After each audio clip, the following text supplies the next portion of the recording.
Welcome, everyone. Today, we are talking about a topic that affects so many people but often goes unnoticed, which is narcissism. Now, when we hear the word narcissist, we might picture someone who's loud, arrogant, and obviously self absorbed. But the truth is, narcissism isn't always that easy to spot.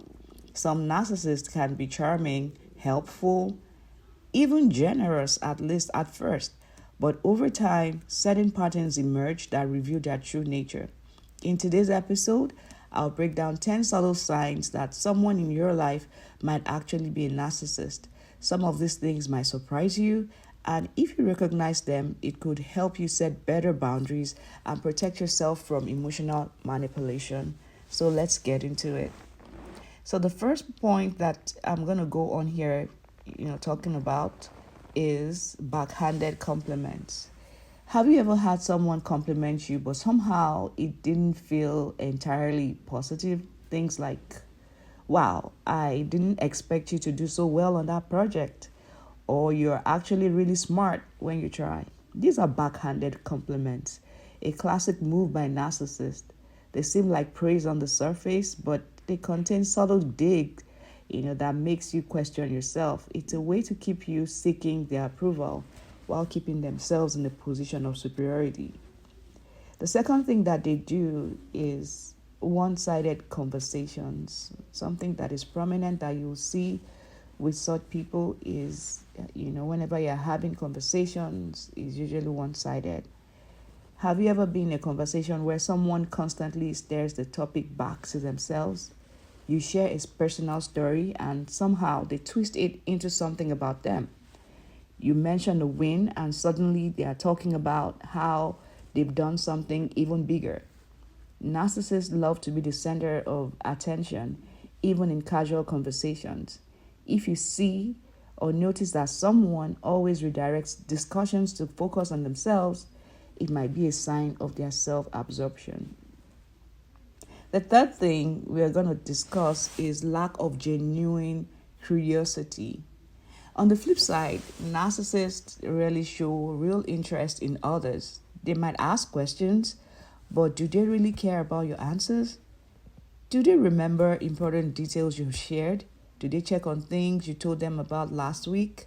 If someone constantly forgets what you tell them or only listens when it benefits them, then they may not be as invested in the relationship as they appear. The fourth thing is they always act as the victim. Narcissists are experts at twisting stories to make themselves the victim. Even when they are clearly in the wrong, they'll find a way to turn the situation around. If they hurt you, they'll say you're overreacting. If they break a promise, they'll blame their stressful life instead of taking responsibility. If someone in your life never admits fault and always finds a way to be the victim, that's a huge red flag. Another thing is their charm fades over time. One of the trickiest things about narcissists is how charming they are, or they can be at first. They might shower you with attention and compliments. They might make you feel special, like you're the most important person in their life. But over time, the charm fades. They become more distant, less attentive, and their kindness starts to feel conditional. It's as if they won you over and now they don't have to try anymore. Have you ever experienced this shift in someone? Another thing is competitiveness in relationships. A true friend or partner celebrates your success, right? A narcissist, on the other hand, sees your achievements as a threat. They might downplay your success, saying things like, that's not a big deal. Anyone could do that. They may try to one up you, or you got promoted. Well, I just landed an even bigger opportunity. Instead of lifting you up, they make everything a competition. The seventh thing that they do is subtle guilt tripping. Have you ever had someone make you feel guilty without directly saying it?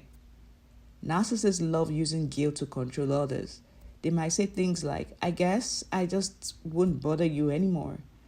After everything I've done for you, this is how you would treat me. These statements are designed to make you feel bad, even when you've done nothing wrong. It's a manipulation tactic that keeps you walking on eggshells. The eighth thing they do, or another flag, a red flag that you would notice in them, is being overly sensitive to criticism. Narcissists love receiving praise, but they can't handle even the slightest criticism. If you try to give them constructive feedback, they might get defensive and turn it back on you. They might sulk and give you the silent treatment. They can act like they are being personally attacked, even if you were gentle. If someone in your life reacts this way whenever they are challenged, it's a strong sign of narcissistic tendencies. The ninth one is they frequently give you shallow apologies. When a narcissist apologizes, it often feels off, actually. They say sorry just to smooth things over, not because they actually regret their actions. Their apologies often come with an excuse. I'm sorry, but you made me do it. And most importantly, they don't change their behavior. A real apology is backed up by change. If someone constantly apologizes but keeps repeating the same hurtful actions, they truly don't mean it. And the 10th point is they give double standards and invisible rules. Narcissists have one set of rules for themselves and another rule or another set of rules for everyone else. They expect loyalty but betray others when it benefits them. They demand respect but don't give it in return. They hold you to high standards but make excuses when they fail to meet those same expectations.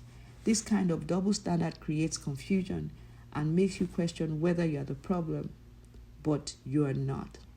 Dealing with a narcissist can be exhausting because their behavior isn't always obvious. But if you recognize these patterns in someone, it's important to set boundaries and protect your energy.